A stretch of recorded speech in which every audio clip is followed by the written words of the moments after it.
Throughout the past decade, the use of the internet has become one of the most widely utilized forms of technology throughout the nation. In fact, not only throughout the nation, but globally. And my topic has much to do with this. My topic primarily concerns the use of the internet in relation to online predators and how they victimize children through the use of the internet, through a variety of channels such as chat rooms, internet websites, MySpace, Facebook, Twitter, internet profiles, etc., in which I will be discussing throughout my paper. The children in which they target usually range between the ages of 6 to 18 years of age, and the online predators usually range between the ages of 25 to 55 years of age. 99% of them are Caucasian, 92% of them are male, and they usually target much younger children because they know that those are the children who will be the most vulnerable. This is an issue of public policy. It's an issue that has ensued throughout the nation because it is affecting ultimately everyone within our population, children within our population, parents, guidance counselors, education system, advocacy centers, and many others. It is something that we must attempt to combat, although there are not many statutes and many laws specifying the crime in which is taking place. It is becoming very common. Therefore, at least we should be able to communicate more as a general population. Law enforcement agencies have created many tip lines, has taken much action to be able to alleviate this problem in any way that they can. Nonetheless, I will be talking about the three most common types of crime when it comes to online predators and how they commit these crimes through the use of the internet. The first is basically through child pornography. This is where children are sexually exploited, where there are pictures of them which are sent via email, via chat rooms, via websites, via instant messaging, and they are emailed to the specific online predator. That's the first type of crime, which is composed of about 20% of the crime.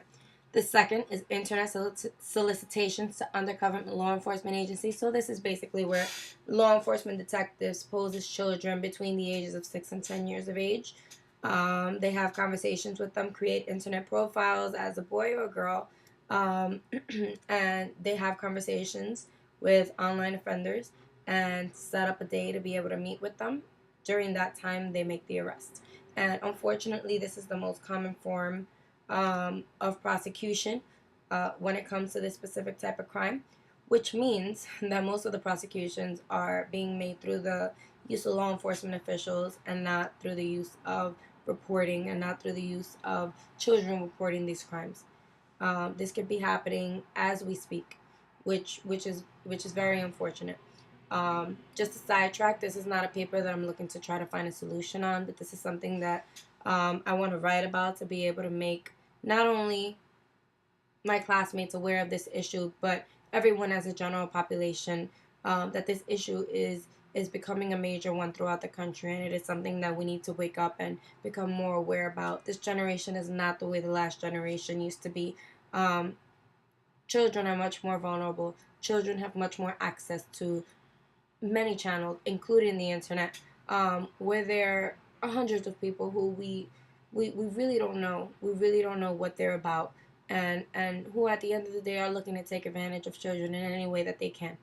Um, Nonetheless, the last issue, the last type of crime in which sexual offenders commit through the use of the internet is the possession, distribution, or trading of internet child pornography. So this doesn't necessarily have to be obtained through the use of the internet, but can, and is distributed throughout the community to whether it's their peers, to whether it's people like them nationally.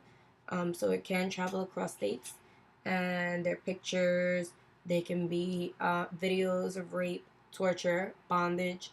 They can be what they consider to be consensual sex. This can be anything of that way, shape, or form. So those are the three most common types of crime that are occurring when it comes to sexual offenders and the use of technology, which I will be discussing in my paper. As far as action that law enforcement agencies have taken to be able to try and alleviate and combat, to say the least, this problem, has been specialized victim units researching and focusing on this type of crime. These specialized victim units have incorporated the NYPD on a local and state level. The FBI has become involved. The CIA has become involved. Postal Service Inspection has become involved. There have been many agencies that have voluntarily become involved in this issue because it is an issue that we are realizing is becoming a bigger and bigger one, and it's becoming a problem that we, if we haven't started worrying about it, need to start worrying about it because many of our children are being taken advantage of, and it's something that we need to be able to take action on as a nation. Um, Another action taken by the government has been the U.S. Department of Justice, which has funded Internet Crimes Against Children task forces around the country to help develop specialized investigative and training expertise. And the third is the National Center for Missing and Exploited Children, which has set up the cyber tip line to encourage the reporting and investigation of internet child pornography, not only through law enforcement agencies, but local state police agencies and general population, including the education system, advocacy centers, friends, families, friends, anyone that has any information on this type of crime can feel free to call this hotline and be able to inform a local authority or a state authority to be able to further investigate on this issue, and it is most definitely 100% anonymous. Nonetheless, one of the biggest issues with online predators is that because there is no statute or law specifying online sex offenders and enabling law enforcement officials to be able to prosecute, especially if it's not within its jurisdiction, the prosecution will fail to be successful. Approximately 83% of offenders have pled guilty. 22% of cases are dismissed prior to prosecution. So this means that they're not even looked at, and these are only the ones that are reported.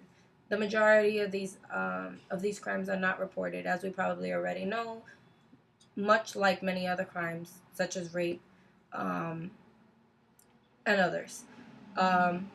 Anyway, misuse of the internet by online predators include online chat rooms, internet websites, as I said before, Facebook, MySpace, Twitter, internet profiles. These are all places that online predators go on to be able to prey on very young children, hoping to be able to set up a day to meet with them, and then it just goes from there.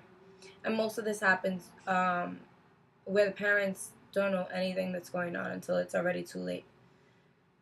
55% of arrests were made through non-law enforcement officials. So this means that communication is up there, but needs to get better in order to combat this issue.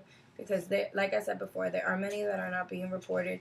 And although this is very much like other crimes where they're not reported, this is involving children. Children are much more vulnerable. Children need to be paid special and close attention to.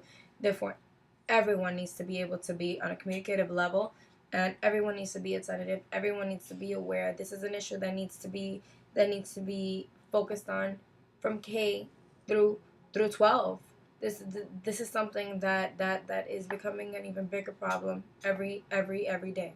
So although 55% of these crimes are occurring through non-law enforcement officials, which means through us, basically, there needs to be more. There needs to be more. Children communicate with people that are older than them 24 hours a day. Therefore, it needs to be noticed somewhere, whether it's through a family member, whether it's through a friend, whether it's through school, the education system, whether it's through an advocacy agency. It needs to be noticed. It needs to be noticed. It's vital. The remaining 45% of arrests were made through law enforcement officials, so and were prosecuted. So the 45% were actually investigated and found through a local, state, or federal agency. This is ultimately an issue in which law enforcement agencies had not anticipated and are most definitely not prepared for because there are no criminal statutes to back them up on it. Therefore, everything is very vague. Everything is very gray shaded. There's not much information that they can work with. There are not many cases that can be supported upon it. Therefore, it's something that they don't have much information on. Therefore, this makes it that much more important for us to be able to help them, to be able to communicate with them, to be able to help combat this issue. Because at the end of the day, these online offenders are going to think that they're smarter than us. At the end of the day, that they can commit these crimes and that they won't get caught. That they know that they're ahead of the government basically, and that they're ahead of the law. So this is not so much as a solution that I'm trying to find as much as causation. Why this is occurring, what can we do to try to stop this from occurring, and how we can help the government stop this from occurring as a general population.